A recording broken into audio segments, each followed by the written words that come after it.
अस्सलाम वालेकुम first year बच्चे। आज हम लोग एक्सरसाइज 5.2 करेंगे और एक्सरसाइज 5.1 में हम लोगों ने जैसा कि केस 1 डिस्कस किया था और केस 1 में हमारे पास क्या था कि डिनोमिनेटर में लीनियर फैक्टर्स आ रहे थे।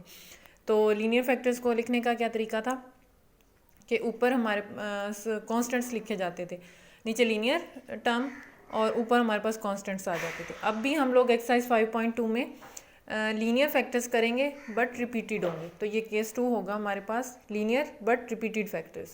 तो क्या तरीका है इनको लिखने का, किस तरह से रिजॉल्व किया जाएगा इनको पार्शियल फ्रैक्शन में।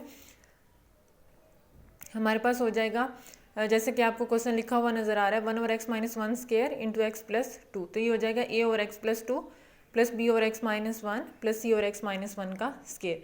मीन्स जो रिपीटेड फैक्टर है हमारे पास x-1 का स्क्वायर, पहले हम उसको पावर 1 के साथ लिखेंगे, देन हम उसको पावर 2 के साथ लिखेंगे। उसके बाद हम इसको मल्टीप्लाई कर लेंगे ऑन बोथ साइड्स पे दो इस इक्वेशन को। जो डिनोमिनेटर में हमारे पास टर्म थी x-1 का स्क्वायर इंटू x+2, तो हमारे पास इक्वेशन नंबर 2 गेट हो जाएगी। उसके बाद कॉन्स्टेंट्स ए बी सी की वैल्यू फाइंड करने के लिए हमें क्या करना होगा, x+2 = 0 करके वहाँ से हमें x की वैल्यू निकालनी है। उसको हम इक्वेशन नंबर 2 में डालेंगे, ए की वैल्यू निकल आई। उसके बाद हमने x-1 = 0 करके x की वैल्यू निकालनी है, उसको हमने इक्वेशन नंबर 2 में डालना है और वहाँ से हमारे पास c की वैल्यू निकल आएगी। अब हमारे पास रह गई है वैल्यू b की। तो b की वैल्यू हमारे पास नहीं निकलेगी क्योंकि हमारे पास तीसरी कोई टर्म नहीं है पुट करने के लिए =0 और वहाँ से x की वैल्यू निकाल के हम फिर उसमें इक्वेशन 2 में डाल सके। तो इसके लिए हम क्या करेंगे, इसको इक्वेट कर देंगे। इक्वेट करने से क्या मुराद है, फार्मूला खोलेंगे, फार्मूला खोलने के बाद जो भी सिंप्लीफिकेशन है वो करेंगे और इक्वेशन नंबर 2 को हम डिग्री वाइज इसको अरेंज कर लेंगे। जैसे आपको नज़र आ रहा है ये एक्स स्क्वायर वाली टर्म है हमारे पास, ये वाली, ये हमने इसको डिग्री वाइज अरेंज कर लिया है। एक्स स्क्वायर वाली टर्म आ रही है, देन एक्स की टर्म आ रही है और देन फिर हमारे पास कांस्टेंट टर्म आ रही है।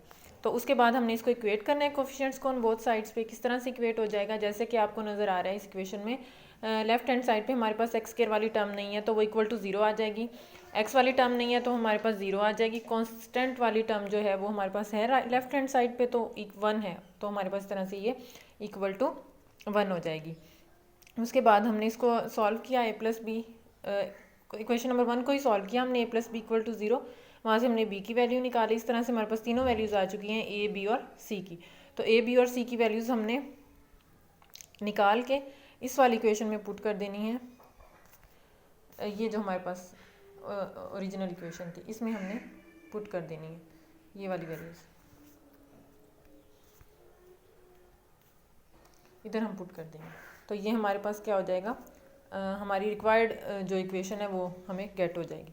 होपफुली आपको समझ आई होगी। कुछ पूछना हो तो पूछ लीजिएगा। टेक केयर, अल्लाह हाफिज़।